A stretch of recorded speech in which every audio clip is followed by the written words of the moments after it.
Howdy, Rick from DreamSideOut. This is going to be my last of the van build volumes. It'll be 1 through 10. I think 10 is a good place to wrap it up. That doesn't mean I'm not going to talk about the van anymore, just the initial build of the van. So, got some final things to say about it, so hope you can enjoy this.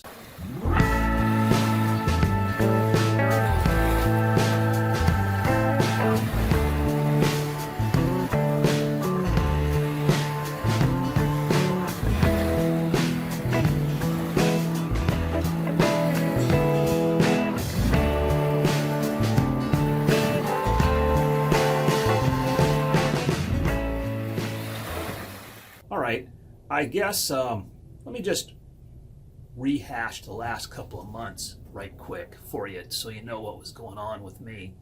First of all, in June, late June, I got in an accident in my previous van and it got totaled, and that was very devastating to me. I'll tell you, it was. I tried to look like it wasn't, but it really did go deep.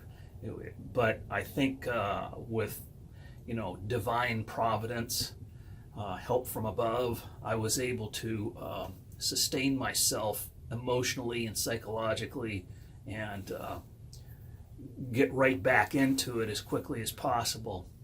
And so within I think the first 2 weeks, I think I found another truck, and I was really amazed that I was able to find one that quick. The one I'm in now. This is actually a used budget rental truck. If you remember, my previous truck was a U-Haul truck, and I'm kind of sad that I don't have a U-Haul truck anymore, because U-Haul has been bugging the heck out of me ever since then, and now I don't have a U-Haul truck anymore, and I can't make the claim I live in a U-Haul truck, but maybe budget rental will pick up where U-Haul left off. I don't know. It doesn't matter. But I was glad to find this truck so quickly. What I never told you about is some of the mechanical issues I had with the truck, and that's one of the realities you have to deal with if you're living in a vehicle. These machines wear out, and if you're going to live in your vehicle, you need to have some surplus funds available to keep her maintained. That's one of the costs and expenses that a lot of people don't talk about, I don't think. It's just costs money to keep a van up and running. So what I had to do with this one is right away I had to replace the entire differential. Yeah, the whole differential was shot.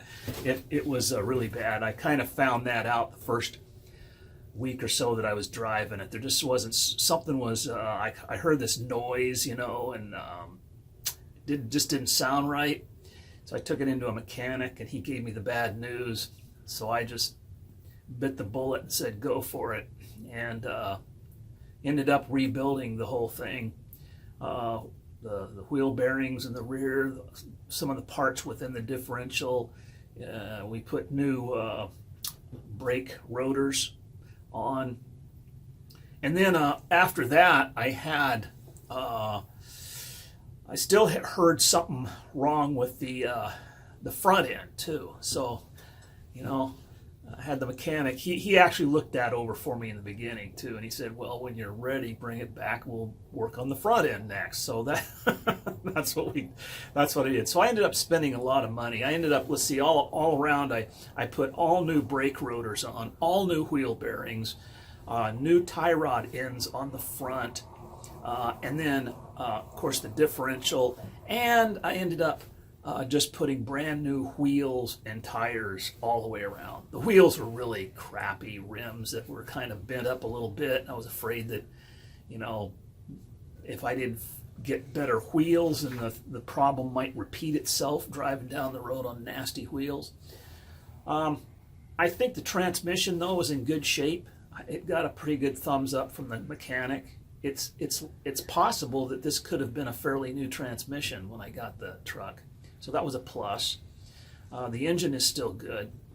But those are the kinds of things you end up having to do, and I just felt like I had to get that stuff fixed. So every time I took it into the shop over the past 3 months, it would stop the progress on the interior of the van, and I was just sitting there, and boy, it was difficult to do that. I wanted to charge forward and get her done and get back out on the road in my van again, but I certainly didn't want to go on any kind of trip or any place, even locally, with a truck that wasn't truly roadworthy. And there's still a couple more issues too. There's an engine light that's still on. I know what it is. I had it checked out on a scanner, on a really good diagnostic scanner, and it's a vacuum tube inside a vacuum hose that is leaking some pressure in the exhaust. It's part of the catalytic, not the catalytic converter, but part of that system. There's some sensors with tubes on it. Anyway, I'm going to take that back in, and they're going to do a smoke test, run smoke through it, find where the leak is, and then have that fixed. So there you have it. That's why not paying rent pays off, because you save all that money from not paying rent, but then you end up spending a chunk of it to fix your van up. So your rent consists of maintenance, gas, and repairs on your vehicle. That's the reality of the situation. On the previous van, I don't know if I ever mentioned it on YouTube or not. I don't think I did. I actually had the transmission replaced in that van just prior to the accident too. That's another thing that made it very painful to get in the accident. I'm very fortunate nobody was hurt. That's the grace of God right there. Nobody got hurt. And so I'm going to, anyway, that's a good thing. But I just, this is one of those YouTube moments where I'm filming myself talking into a camera and somebody walks by and looks at me, right? How many people on YouTube have ever had that happen? It's kind of, I've never quite gotten used to it. I'm still a little shy talking to the camera in front of a bunch of people. In fact, even when I'm around a bunch of YouTubers, I feel a little bit self-conscious being a YouTuber. It's kind of weird.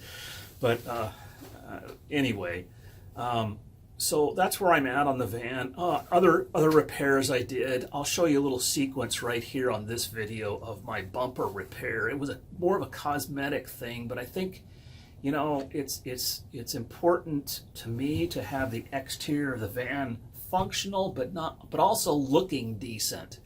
I don't want to go around and look like I'm one of those run down vehicles that makes people even more suspicious. They see somebody parked on the side of the road, see some guy they see come out of the van, and they wonder, who's that guy? And that beat up old trashy thing. And people's imaginations just go crazy real quick, when they see you. So you gotta keep your house looking decent, just like you have to mow your lawn when you live in a house. You have to tend to put the roof up, patch the roof, and paint the exterior and all that stuff. Well, you got to do similar things to your van to make sure it's now why am I blurring out? Right, oh, there we go. See, it's that selfie mode blurs me out. Anyway, lots of talking here. That's the past few months. Anything else I'm forgetting to tell you? Let's see. Well, I moved into the van a couple weeks ago full time. I didn't make a big deal out of it on YouTube, but it was October 13th was my first full night in the van. The whole time I was working on this van, I never once spent the night in it all night long until October 13th. So from mid-June, I think it was June 23rd or something like that, to October 13th, I was not a true van dweller. I was camping in somebody's basement. A friend of mine, dear friends of mine, who let me do that. And by the way, that I have a lot of gratitude for good friends. They helped me through this. Even though we us van dwellers think of ourselves as free nomads and and all that kind of stuff. There's still things you got to deal with in this lifestyle. The reality of it is sometimes harsh, and that's part of what it's about. Is it still worth it? I don't even have to stop and think about that for 1 second. Of course it is. It was so worth it. In fact, that's part of the thing I learned from the experience that I just went through, is that all the time I was sitting there grounded, so to speak, I was just antsy about getting back into the free lifestyle that I had. I mean, once you start living this way for a while and you're not tied down to a spot, that freedom sort of gets in you, and it's so nice to be back. I'm still me. I still have all my own personal things that I carry with me. You know, you're still you, no matter where you go. But I'm glad to be back in a situation where I can just decide to go someplace. It seems like since I've been back in the van, though, every weekend there has been some obligation of some kind that I've had to deal with. So let me take you on a quick walk around, and I'll just show you the exterior of the van. And then I think to close out this video, I'll show you, I think I've got some footage of my bumper replacement. I've done 2 bumper replacements on this very same model of GMC Savanna van. So, you know, I'm kind of learning how to replace bumpers now. Anyway, I'll show you some of the ups and downs of bumper replacement if you're interested. So here we go. Take a walk around here. As you see, this bumper was damaged by the previous owner, and I don't like having ugly things on the outside of my vehicle like that. I think it's very important to, you know, if you're going to live in a vehicle, make your home look nice on the outside. And also functionally, the bumper should be fixed so it functions as a bumper. You know, it's part of that stealth thing about not giving the appearance of negative, not drawing negative attention, not giving the appearance of doing something. You know, if you got a trashed up vehicle, people get kind of suspicious of it. If you're keeping it looking nice, it's less likely. So I went ahead and ordered 2 parts from carparts.com. This is the packaged bumper. It's been sitting outdoors, so it's soaking wet. And this is the liner that goes above the bumper. I can see that, you know, they've done some fancy stuff to make this old one, you know, stay on there. And it's cracked right here too, and you know, it's got a few things. So hopefully I'll be able to get this job done fairly fast. I've done this once before on my previous van, so hopefully it'll come back to me as I get into it, how to do it. It wasn't that big of a deal before, so we'll see.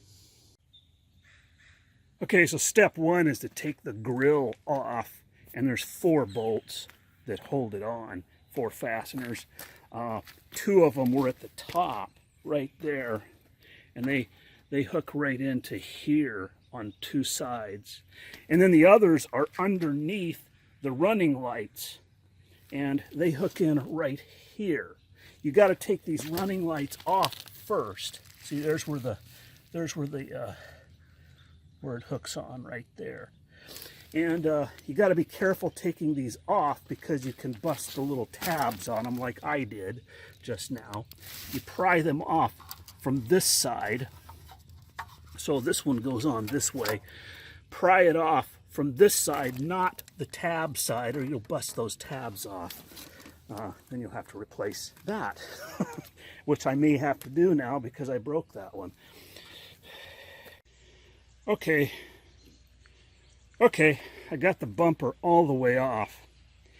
This is why bodywork costs so much, you guys, because as you take one part off, you see what's underneath and what else needs to be fixed. You see here, This is the actual frame right here. And this thing was in a fender bender, obviously, and this part was dented over. Now, an insurance company would count that as part of the cost of the fix. They probably wouldn't fix this. I mean, a body shop, you know, doing an insurance claim, they wouldn't fix this.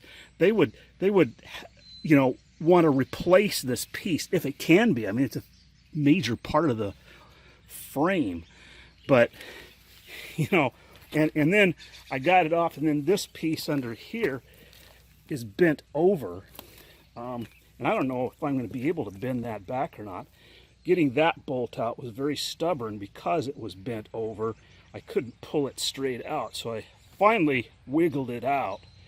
I had to manipulate some things around, but we'll keep going with it. I'm going to take these bolts off now, and then I have to fit that piece into the new bumper, and hopefully I can somehow get the whole thing back together.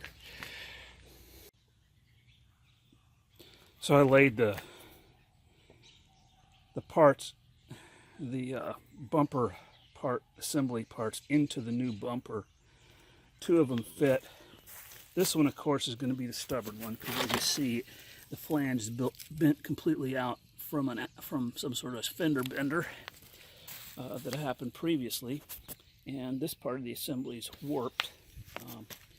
Should look more like that, but it looks like that.